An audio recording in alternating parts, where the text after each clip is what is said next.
आज हम लोग बात करने जा रहे हैं इमाम मेहदी अलैहिस्सलाम के ज़हूर के मुतालिक, उनके ज़हूर के ईयर के मुतालिक एक बहुत ज़्यादा नई डिस्कवरी जो मैं आपके सामने पेश करने जा रहा हूँ। 2023 के मुतालिक हमने बहुत सारी बात की है, लेकिन एक नई डिस्कवरी इसी लिनेज में जो मैं आपके सामने पेश करने जा रहा हूँ, एक नई रिसर्च, एक नई पॉइंट ऑफ व्यू, एक नई इनोवेशन, उस सब पे बात करने जा रहे हैं। आप वीडियो देखते रहिए, जरूर इसी बात करेंगे।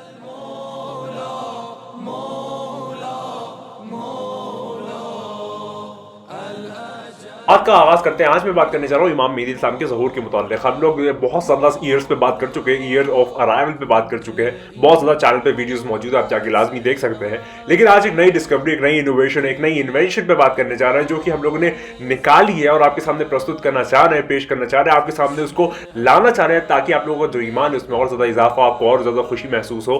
क्योंकि सरकार दो आलम सल्लल्लाहु अलैहि वसल्लम ने फरमाया कि कोई भी नॉलेज जो है उसके जो 9 पार्ट्स हैं वो नंबर्स के, और जो एक खुद उसका जो खुसूसी ज़ाती पार्ट है वो उसका खुद का पार्ट है। तो उसी हम लोग आइडिया पे हम लोग बात करेंगे कि हमने बात किया था कि 2023 में इमाम मेहदी साहब का ज़हूर किस तरीके से हो सकता है, अगर अल्लाह चाहता है। इंशाअल्लाह ताला अल्लाह बेहतर जानता है, हम लोग तो सिर्फ फ़कत अंदाज़ा लगा सकते हैं, लेकिन अल्लाह बेहतर जानता है। तो उसी चेन ऑफ नरेशंस में आज की वीडियो में हम लोग बात करने जा रहे हैं 2023 कैसे इमाम ज़मान अलैहिस्सलाम का ज़हूर हो सकता है। हमने पहले कैलकुलेट कर चुके हैं। तो अगर हम लोग देखें कि 2023 यानी कि 2023 जो है उसका अगर हम लोग 1st प्लेस और 10th प्लेस लें, जो कि 23 बनता है, और उसका अगर हम लोग हिजरी कन्वर्जन करें यानी कि हिजरी कैलेंडर में क्या बनता है, तो वो बनता है 1445। तो अगर हम लोग 1st और 10th प्लेस ले रहे हैं दोनों ईयर्स में से, जॉर्जियन कैलेंडर की ईयर्स में से भी और हिजरी कैलेंडर की ईयर में, तो एक में 23 आता है और एक में 45 आता है। यानी कि अगर जॉर्जियन कैलेंडर में माने 1st और 10th प्लेस तो वो 23 आता है। ये मैं आपको बता रहा हूँ कि हम लोग ने किस तरीके से चीज़ों को लेके चल रहे हैं और कैसे वो लास्ट में एक अमेजिंग रिजल्ट आएगा आपके सामने।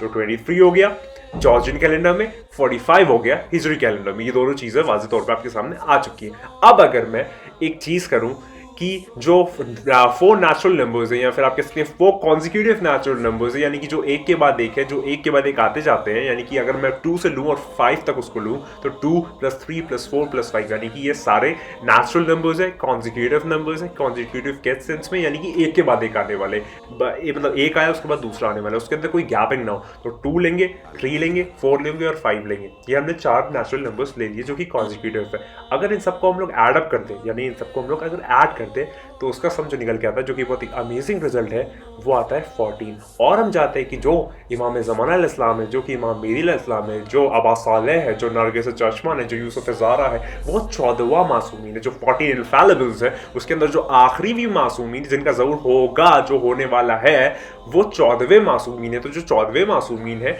वहां पर, यहाँ पर इस फॉर्मेशन में कैसे हो रहा है, 2 + 3 + 4 + 5, और सबको अब ऐड कर देते हैं, तो जो रिजल्ट निकल के आता है वो होता है 14, जो कि 14वें मासूमीन को यहाँ पर सिग्निफाई करता है। और अगर इसमें एक और बहुत ज्यादा अमेजिंग और एक बहुत ज्यादा एस्टॉनिशिंग, ओवरवेलमिंग और बहुत ज्यादा माइंड बॉगलिंग जो बात है, वो अगर मैं आपको बताऊं, तो यहाँ पर मैंने 4 कॉन्जिक्यूटिव नेचुरल नंबर्स लिए, जो कि है 2, 3, 4 और 5। और अगर मैं आपका यहाँ पर थोड़ा सा ध्यान लाऊं, जिनका नंबर, इन सबका जो सम है वो 14 आ रहा है। अगर मैं आपको बताऊं हमने कौन कौन से नंबर लिए, 2, 3, 4, 5, 2, 3, 23, 2023 में जो 1st और 10th प्लेस है 23, यहाँ पर 23, उसके बाद क्या है 4, 5, 45। हिजरी के जो कन्वर्जन है उसमें हमारा ईयर क्या बन रहा था 1445, जो कि 2023 अरबिक हिजरी हिसाब से 1445 है। उसकी 1st और 10th प्लेस क्या बनती है 45, यहाँ पर क्या है 4, 5। इन सबको ऐड करते हैं, जिसकी हम लोग किस चीज़ पे बात कर रहे हैं, 14वें मासूमीन के अराइवल पे बात कर रहे हैं, उनके आने पे बात कर रहे हैं, उनकी आप कह सकते हैं हम सबके सामने मतलब ज़हूर की बात कर रहे हैं, वो हमारे सामने आ जाएंगे, उनकी जो ऑकल्टेशन है वो खत्म हो जाएगी। तो वो जो है वो 14वें मासूमी की बात है, और इन सबको ऐड कर रहे हैं तो वो 14 आ रहा है।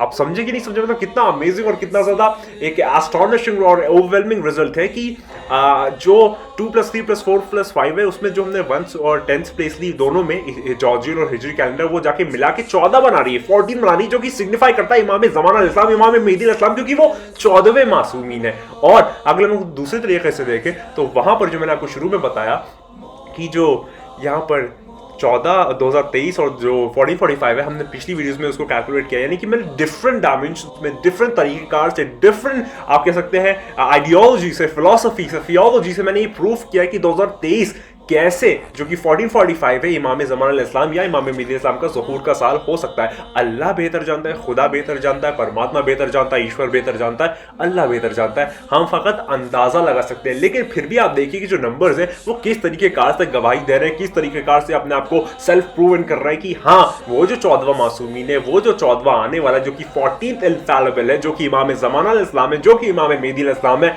उनका ज़हूर अनकरीब है। और इंशाअल्लाह ताला अल्लाह अगर बेहतर जानता है, अल्लाह बेहतर चाहता है, अल्लाह का जो है वही कुन फयकून है, वही कुन फयकून का मालिक है, तो वो जब अगर चाहेगा, जो कि मैं दुआ करता हूँ चाहे कि ज़माने का इमाम जो है वो 1445 यानी कि 2023 में आ जाए। तो मैंने आपको बताया कि 2023 जो कि उसका अगर हम लोग जॉर्जियन कैलेंडर से अरबिक हिजरी कैलेंडर में कन्वर्जन करें तो वो 1445 बनता है। 2023 में से 23 ले लीजिए, 1445 में से 45 ले लीजिए।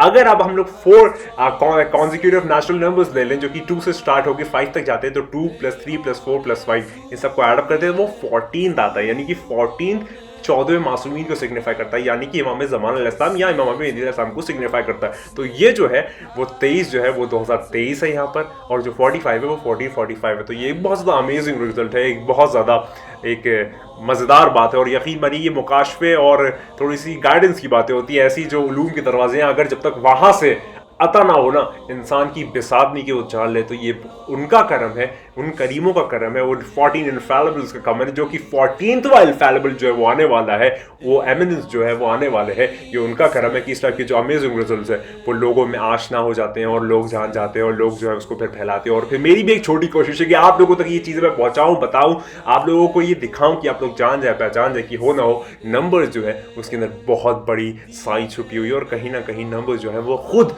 चीख चीख के गवाही देते हैं। और इसीलिए एक बहुत बड़ी डायमेंशन या साइंस ऑफ ब्रांच है जिसको हम लोग इल्म जफ्र कहते हैं, जो कि इमाम मौला कुल कायनात अमीरुल मोमिनीन से शुरू होकर फिर उसको बहुत ज़्यादा आगे बढ़ाया इमाम जाफर सादिक अलैहिस्सलाम 6th इमाम ने।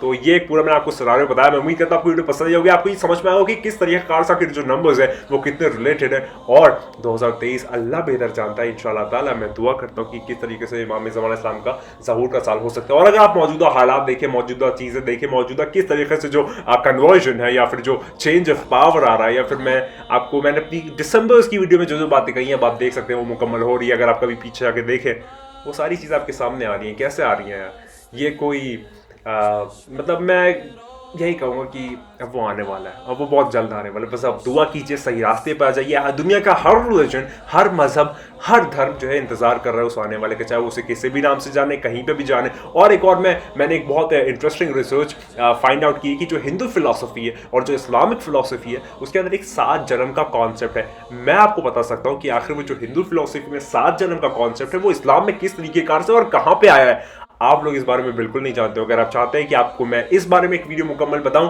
तो कमेंट में बताइएगा, इंशाल्लाह मैं जरूर बनाऊंगा। 7 जन्म या फिर इन 7 रिकार्नेशंस का कॉन्सेप्ट जरूर इंशाल्लाह बताऊंगा। मैं उम्मीद करता हूं वीडियो पसंद आएगा। वीडियो पसंद शेयर वो बेशक करें, कमेंट जरूर करें। और उस दाल की आपकी वीडियो चाहिए, चैनल पे अगली वीडियो मौजूद है, जाके लाजमी देखें। एनर्जी बहुत ज़्यादा रहती है क्योंकि मैं मौला का तस्करा कर रहा हूँ, और जब मौला का तस्करा होता है तो मैं वही वाली बात कहता हूँ कि मैं यहाँ नहीं होता, मुझे खुद नहीं पता कि अल्फाज कहाँ से अदा हो रहे होते हैं, मैं कैसे बोल रहा होता हूँ, इतनी एनर्जी कहाँ से आ रही होती है, मैं किस तरीके कार से रोजे में होके भी और नॉर्मल लाइफ में भी आपने देखा होगा मैं इतनी तेज कैसे बोलता हूँ, इतना जोश जुनून कहाँ से आता है मैं नहीं जानता। ये फ़कत खुदा की आता है, वरना मेरे अंदर कोई मैं कह सकता हूँ कोई ख़ास बात नहीं। मैं अपना एक शेर जो है वो बहुत दोहराता हूँ, और दोहराना चाहिए भी, क्योंकि उसमें इंसान की खाकसारी का एहसास होता है और इंसान की पस्ती का एहसास होता है कि तू कुछ नहीं है, बस वही है, सब खुदा की इनायत है, वरना मुझ में कहाँ सा लगी। हर बार की तरह एक ही बात कहूँगा, और अब तो आपको चाहिए कि इसको बहुत ज़्यादा गौर से समझे, जाने पहचाने कि वो आने वाला है।